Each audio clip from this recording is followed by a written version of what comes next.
Capítulo 1155 del manga de One Piece, Los Piratas de Rocks. Y tenemos portada de la Shonen Jump celebrando el 28 aniversario de One Piece. Ya 28 años, vamos para 30 años, 3 décadas de One Piece, increíble. Y pues tenemos esta portada donde Luffy aparece de forma muy casual y alrededor de él las marchas enmarcadas con su respectivo número, la segunda marcha, la tercera, la cuarta y la quinta. Y pues para celebrar estos 28 años del manga de One Piece tenemos esta portada color con temática de balcones y altura, donde los Mugiwaras pues están colocando una escalera para pasar de un balcón a otro. Y esta portada pues también anuncia el One Piece Day 25, que se va a llevar a cabo el 9 y el 10 de agosto. Hay que estar al pendiente porque ahí se suelen soltar noticias de nuevos videojuegos, nuevas películas en el caso de que haya. Y como todos los años pues yo también traeré mi video de resumen y opinión sobre el One Piece Day. Y vamos a empezar con Luffy y Usopp, que son las figuras centrales de esta portada color. Realmente no hay mucho que decir, me hubiera gustado que fuese un poco diferente. No es una portada que destaque mucho. Tenemos a Usopp mostrando cobardía como siempre, ojalá que no sea un augurio de cómo va a terminar en Elbaf. Y pues Luffy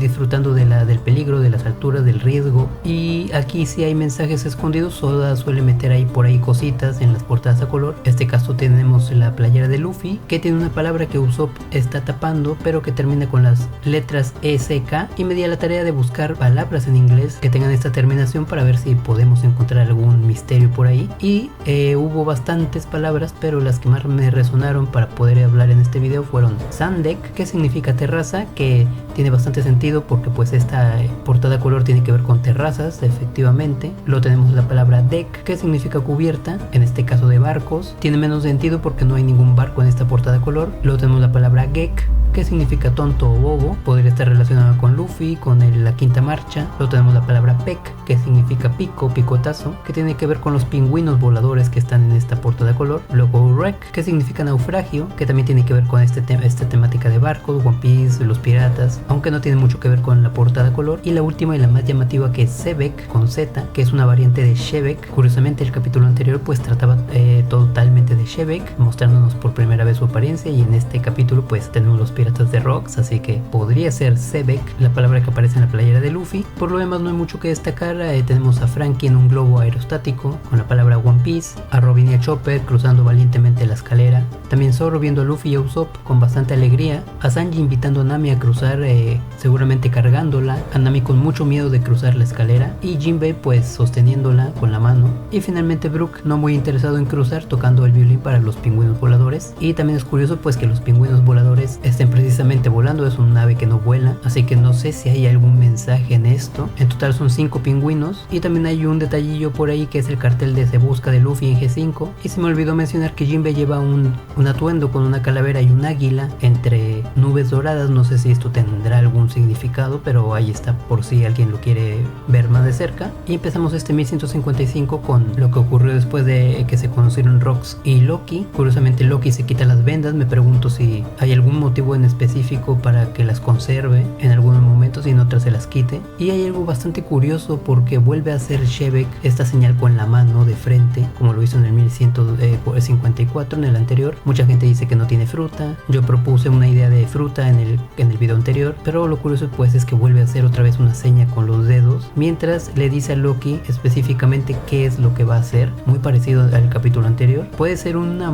forma en la que Shebek habla para causar intimidación en las personas con las que se está comunicando, o podría ser bien una fruta. Mucha gente está apostando por la fruta. A mí me gustaría que fuera como la que mencioné en el video anterior, porque pues hay muchos usuarios de Akuma no Mis que utilizan poses de dedos como lo hizo Shebek, así que no sería raro que Shebek se sumara a la lista. Y después de la desobediencia de Loki tenemos esta viñeta en la que Shebek prepara un ataque muy similar a la forma y la pose y la estática de Haki de Roger en su día. Lamentablemente no tengo una imagen para ilustrar lo parecido que son las poses porque el anime lo adaptó bastante mal, como de costumbre, pero pues es prácticamente la misma pose que hizo Roger. Y a pesar de que fueron enemigos jurados, pues tampoco es tan descabellado compararlos porque ambos son de la familia D. Y también se deja claro en el manga que es un peleador de espada. No creo que sea un espadachín como Mihawk o como Zoro, sino que es una persona que emplea una espada en la mayoría de sus ataques, en su forma de pelea, exactamente como Roger o como Shirohige, que no eran espadachines pero siempre peleaban con su arma de filo. Y luego tenemos una de las imágenes más impresionantes, no solo del capítulo 1155, sino de todo One Piece. Shebek sentado a pocos metros de Imu en el Salón de las Flores, una viñeta que podríamos pensar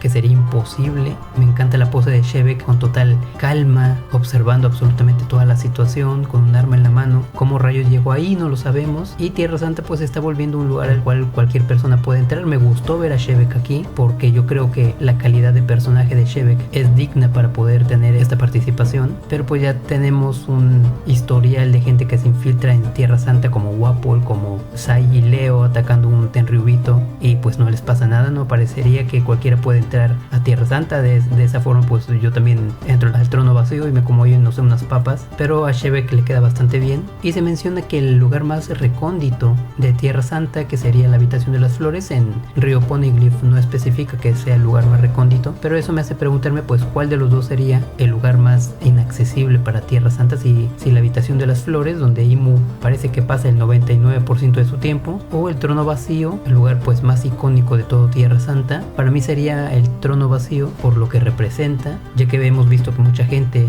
entra a la habitación de las flores, y Shebek en este 1155 hace algo que yo esperaba que Luffy hiciera. Yo fantaseaba con, y esto yo creo que ya lo había dicho en algún video, yo fantaseaba con que Luffy en algún momento del arco final o de la batalla final llegara a Tierra Santa y se perdiera, y en medio pues del caos todo el mundo estaría combatiendo en la última guerra. Luffy llegaría al salón del trono vacío y se sentaría muy casualmente ahí. Un D llegando de la manera más casual a Tierra Santa. Oda hace prácticamente esto, solamente faltó que fuese en el trono vacío con Shebek. Oda está subiendo bastante la vara para este personaje, algo que ni Roger fue capaz de hacer. Inclusive estoy temiendo que Shebek supere mucho a Roger, no en fuerza porque eso no me interesa mucho, pero sí en momentos icónicos, en el peso que tienen sus acciones. Llevamos 2 capítulos de Shebek y parece que está en riesgo en la grandeza del personaje de Roger, porque hay un candidato bastante fuerte que es Shebek para reemplazarlo en lo simbólico de sus actos. Y también tenemos a este personaje que pues fue quien le dio la noticia, y luego tenemos a este personaje que llega a decirle a Imu en persona que los reyes han sido secuestrados, y pues obviamente es Obunko, su madre, con esta apariencia de devota católica. Me gustó bastante el diseño de este personaje. Oda nos podría estar diciendo lo devoto que es este personaje a Imu con estas ropas, queda bastante bien. Y pues los ojos son exactamente los mismos que Bunko, como dije, si no es ella, es su madre, porque los tiempos no calzan, a menos de que no envejezca por alguna razón. Podría ser la favorita de Imu, podría tener que ver con la Ope Ope, podría ser la esposa de Brook. Hay muchas cosas que se pueden decir, pero realmente no sabemos casi nada. Y hablando de Brook, hace poco salió una teoría que decía, o más bien una hipótesis que decía que dentro de los piratas Rumbar, el que pertenecía a Brook, había una persona que también tenía el sello de los Caballeros de Dios, un violinista con paliacate rojo que tenía este símbolo en el brazo, y pues mucha gente empezó a especular a raíz de esto. Obviamente esto es totalmente falso, jamás se hace una teoría ni se hace una hipótesis basado en una imagen del anime, siempre tiene que ser del manga, porque el anime es una adaptación del manga. El anime siempre va a meter personajes que no existen, lugares, objetos, porque es una adaptación. Y este pirata del violín con el símbolo en el brazo no existe en el manga, ya lo revisé, de hecho la viñeta es bastante pequeña y salen los músicos de frente, no salen como en esta imagen, ni siquiera hay un violinista con paliacate, solo para aclarar por si alguien tenía o llegó a ver esto en redes sociales. Y se dice algo bastante curioso, que Rox era adorador de Davy Jones. Mucha gente pensaría que Davy Jones sería un pirata bastante épico en cuanto a diseño, pero la verdad es este que estoy mostrando en pantalla. Oda ya había revelado la apariencia de Davy Jones hace bastante tiempo. Es un pirata bastante común, genérico, a menos de que Oda rehaga el personaje o le haga un rediseño que no cambiaría mucho, porque Oda no suele salirse mucho de sus diseños, pues tendríamos algo diferente, pero no creo que suceda. Este es Davy Jones, la figura a la que Rox adora. Y hablando de Davy Jones, pues en el mundo de One Piece hay 2 piratas legendarios que tienen su raíz en leyendas verdaderas en el mundo real, que son Davy Jones y Vanderdecken. De este último no se ha mostrado su cara ni ninguna otra información más que la que se dio acerca de su leyenda, pero seguramente, muy seguramente Oda tiene planeado sacarlo más adelante. Y luego viene esta parte increíble en la que Shebek amenaza con regresar a Tierra Santa, a pesar de que sabemos que después falleció. Me da curiosidad la reacción de Imu, porque parece que no le importa mucho. Cuando Sabo se infiltró en Tierra Santa, pues Imu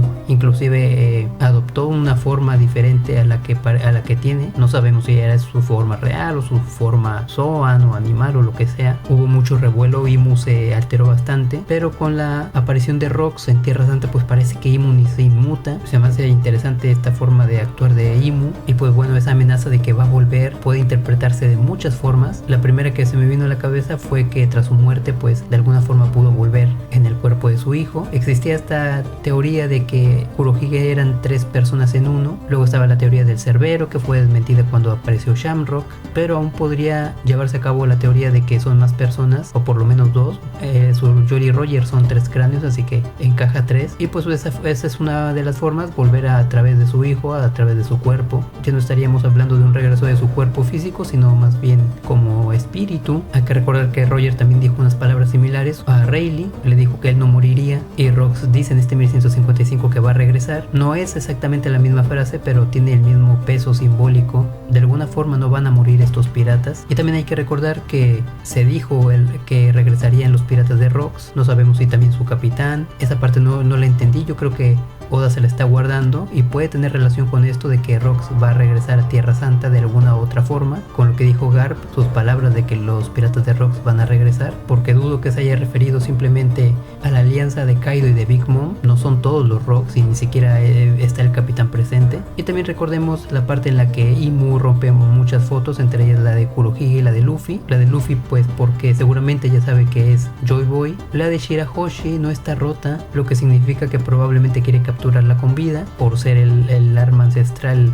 Poseidón. Pero también otra de las que está rota es la de Kurohige. Puede ser que Imu haya tenido mucho rencor o haya sido muy ofensivo que Shebek se haya atrevido a entrar al castillo de Pangea y sabe que ahora está en el cuerpo de Kurohige, así que por eso rompió la foto. Es una hipótesis. Luego tenemos al rey Harald infiltrándose en tierra, o bueno, tratando de infiltrarse en Tierra Santa como uno de los guardias. Eso me pareció bastante curioso de capítulos pasados, porque cómo va a infiltrarse un ancestral, ni siquiera es un gigante, es un ancestral. Me pareció algo ridículo. Aquí vemos cómo lo trataba de intentar y pues recibió un ataque de fuego, que también es algo bastante curioso. No vemos nada del rey que le ayudó a entrar, entre comillas, pero el hecho de que esté en llamas pues podría hablarnos de que fue atacado por o armas que tienen que ver con el fuego, que sería bastante aburrido, o un usuario de tanto la Mera Mera como la Magu Magu. Calzaría perfecto porque Ace aún no tendría esa fruta, así que perfectamente podría ser el almirante que Shebek mató, o podría ser la Magu Magu de Akainu, perteneciente a otro almirante antes de su fallecimiento. La marina se quedaría con la fruta y se la daría posteriormente a Akainu. No se podría hacer, habría que comprobarlo con los tiempos. Ojalá sea esto que estoy diciendo y no un arma sin chiste que dispare fuego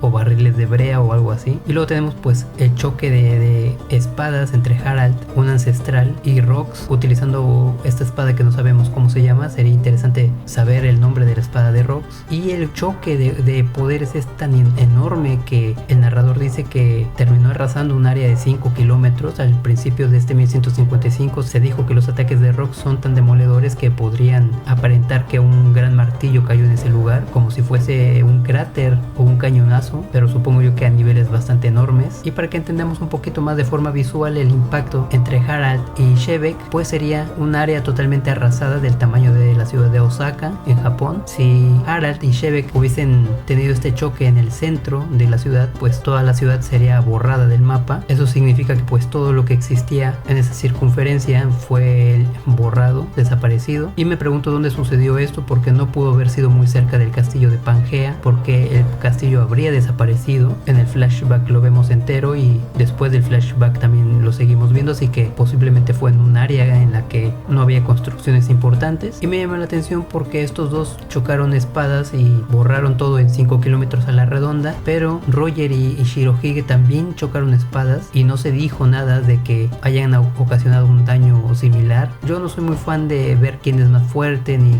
quién le ganaría a quién. Me parece una tontería ese tipo de comparaciones y no es el shonen para hacer eso. Pero en este caso sí me pregunto por qué Roger y Shirohige, que son leyendas o que eran leyendas, no fueron capaces de arrasar con un área parecida a la de Harald y Shevek. Y luego tenemos esta viñeta del salto de Harald desde la cima del Red Line, que es algo increíblemente impresionante. No es Harald tratando de saltar de una montaña al piso, es todo el Red Line. Inclusive para un ancestral es increíblemente grande la altura. No sabemos si el Red Line es más grande que el Yggdrasil, pero sí sabemos que de la superficie del agua hacia la isla Gyojin son 10.000 metros, así que vamos a suponer que de la superficie del mar a la punta del Red Line también son otros 10.000 metros. Pues eso es lo que habría saltado Harald. Una viñeta que podría pasar muy desapercibida, pero pues es bastante impresionante, por lo menos para mí. Luego tenemos el cartel de Se Busca de Shevek, no vemos la recompensa, muchos la hubieran querido ver, a mí me da un poco igual, yo creo que la veremos eventualmente, porque como digo, pues no soy muy fan de esto de ver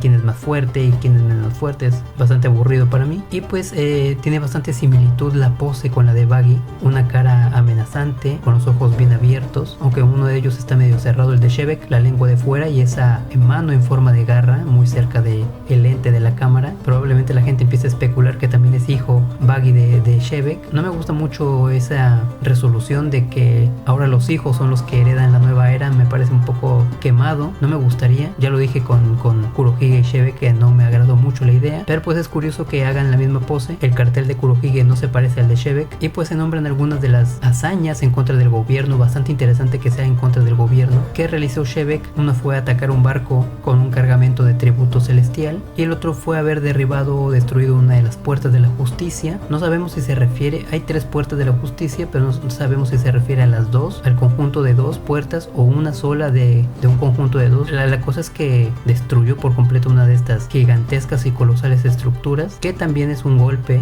simbólico al gobierno. Recordemos que es un D y los D tienen esta tendencia a ir contra el gobierno. Se especifica que estaba muy en contra, y pues el contraste con Roger es que él, a pesar de que también tenía este rechazo, era un poco más pacífico, no era tan agresivo en sus acciones, pero Roger siempre también mantuvo ese desprecio por el gobierno, inclusive sus ataques también eran una forma de aversión hacia el gobierno. Y lo tenemos una de las cosas más curiosas y interesantes de este 1155, la participación de Rox en el Debbie Bug Fight. Vuelve a estar presente este juego del arco que muchos consideran el más aburrido de One Piece, el de Foxy. Oda, buscando reivindicar este arco, pues toma lo más significativo, lo que se le puede dar mejor continuidad, que es el Debbie Bug Fight, porque sería interesante ver a otros piratas haciendo lo mismo que hizo Foxy. Como ya sabemos, él era un gran admirador de Davy Jones y de esta forma reclutó pues a los nakamas actuales, una forma bastante curiosa y divertida de reclutar. Vemos en esta viñeta que está venciendo a una persona robusta de bigote amplio. Podría ser el capitán anterior de Shirohige, y pues lo está venciendo en el evento de boxeo, recordándonos pues el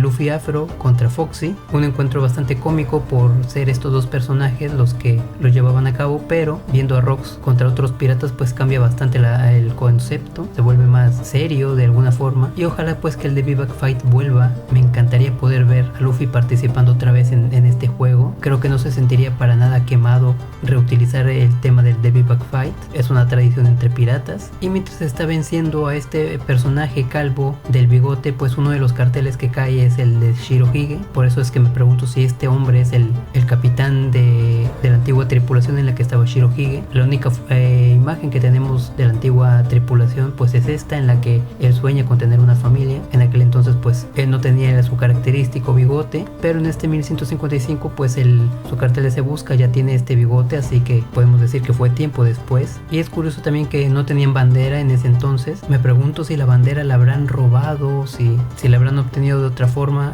Al final aparece la bandera y es interesante que mencionen que no tenían una, aunque no creo que haya muchas posibilidades de eso. Luego tenemos a Harald preocupándose por Loki, uno de los mejores personajes de Elbaf para mí. Lo vemos en este gesto de aprecio hacia Loki, y Loki pues un poco extrañado porque nunca ha recibido esa clase de trato. Harald tuvo que dejar lo que estaba haciendo para venir a verlo, cuando Loki juraría que nunca haría eso. Posiblemente desde ese momento le tuvo respeto o cariño a Harald, porque él mostró esa misericordia, ese cuidado paternal que no vio de su madre. Y lo tenemos pues la aparición de todos los piratas de Rox, motivo por el cual se titula este 1155, mostrándonos a 6 piratas, todos comiendo en el castillo Aurust, seguramente fue ahí. Y aquí aparecen 3 personajes más extras de los que habíamos visto llegar. En el capítulo anterior vimos que solamente eran Rox, Shirohige, Shiki y Stussy, pero en este 1155 pues nos muestran a otros más, que fue el mismo día que llegaron a Elbaf, así que no podemos saber con certeza si los personajes que aparecieron en el capítulo anterior eran los primeros Nakamas como tal. Perfectamente podrían haber sido el resto de Nakamas que aparecen aquí. Y me gusta mucho que la justificación de Shebek de haber venido hasta Elbaf fue simplemente porque lo extrañaba. En otra traducción dice que tenía muchas ganas de volver a verlo, pero me gusta mucho esa honestidad divertida, a pesar de que es un tipo bastante violento, pues simplemente si le da la gana ir a ver a sus amigos lo hace.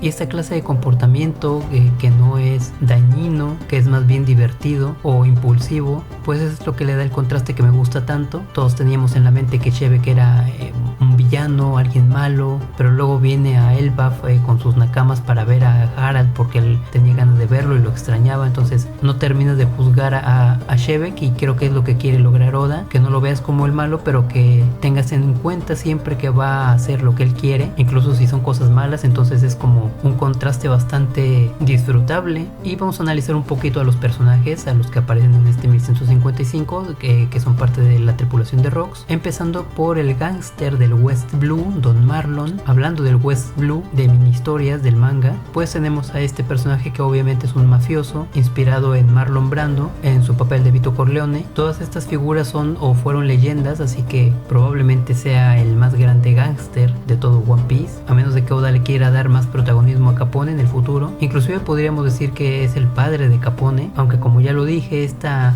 dinámica de los hijos heredando el rol de sus padres no me gusta mucho. Parece que todos los mafiosos vienen del West Blue. Luego tenemos a Miss Bucking, a Buckingham Stussy, y su sobrenombre pues es la ladrona científica, y pues vendría a ser como el equivalente de Nami, porque Stussy pues también era ladrona, pero era una ladrona que tenía una gran mente, una mente brillante, al ser la científica de Rox. Aunque me da curiosidad porque en la descripción que se da de ella cuando se une a Mats, pues es que está ahí de gorrona, que realmente no pertenece ahí, lo que en su momento me hizo pensar que pues ella fingía ser científica. Pero en este 1155 parece que la intención de Oda es que realmente creamos que es una científica, y pues me pregunto cómo habrá terminado en lo que es ahora la madre de Weevil. Recordemos que Oda ha dibujado los Mugiwaras en 2 versiones, la primera si todo salía bien y la segunda si todo salía mal. Podemos ver un caso que no tiene que ver con los Mugiwaras, que es el de Stussy. Algo tuvo que haber pasado para que terminara de la mala forma, de una manera trágica, y pues me pregunto qué habrá sido ese incidente. Luego tenemos a uno de los más interesantes. Para mí los más interesantes son Ochoku y Shiki. Aquí tenemos a Shiki burlándose porque él no está siguiendo a Rox por convicción, sino por interés, muy parecida a la opinión que tienen los piratas actuales de Kurohige. Ninguno de ellos es amigo. Y porque me llama la atención Shiki, me ha estado llamando bastante la atención porque es un Gokuto, es decir, un yakuza, y si en ese entonces era conocido como un yakuza, significaba que venía de Wano. Yo creo que en ningún otro lado del mundo de One Piece hay yakuzas, así que esto confirma que Shiki, que era algo que venía diciendo, que tampoco era muy difícil de llegar a la conclusión, era que Shiki era de Wano, y pues aquí prácticamente está confirmado que era de ese país. Sabemos lo que hizo en el futuro, de forma no canónica. Sabemos perfectamente cómo termina esa película, pero como no es canónica, pues eso nos hace preguntarnos qué fue de Shiki, si es que aún sigue vivo. Sabemos que su escape de Impel Down es totalmente canónico, pero los acontecimientos de la película, la batalla y todo el trama pues es ficticio. Por eso digo que es uno de los personajes más interesantes de Rox, porque no sabemos qué está haciendo en el presente. Y también todo calza porque la anciana que le da la fruta a Orochi, que poseía la Mane Mane, en una de sus transformaciones cambia su rostro al de Shiki, y ahora todo tiene sentido, porque si Shiki era un yakuza de Wano, pues ella llegó a tener contacto con él y de esa forma se quedó con su rostro. Luego tenemos a la segunda parte de los piratas de Shebek, empezando por Gansui, y su apodo pues es pirata contrabandista. Este era el pirata que todos pensábamos que era Ochoku, pero terminó siendo Gansui. Es el que tiene el diseño más caricaturesco, más relajado del grupo. Parece hasta buen tipo, parece que le gusta mucho comer, y pues lo vimos como cadáver en Thriller Bark con un cuerpo de centauro. Me pregunto cómo habrá muerto, cómo era su estilo de lucha, seguramente con la espada que está sosteniendo. Y lo tenemos a Ochoku, o también Wang Xi, que es lo mismo, con su apodo pirata gurú o pirata profeta. Lo que yo investigué es que tiene que ver más con el líder de una secta, una persona que manipula como líder de una secta religiosa. No sé qué poder tendrá, pero tiene que ver mucho con el misticismo. Y pues este es el segundo más interesante porque él fue el que controló la isla de Hachinosu, seguramente después de la muerte de Shebek.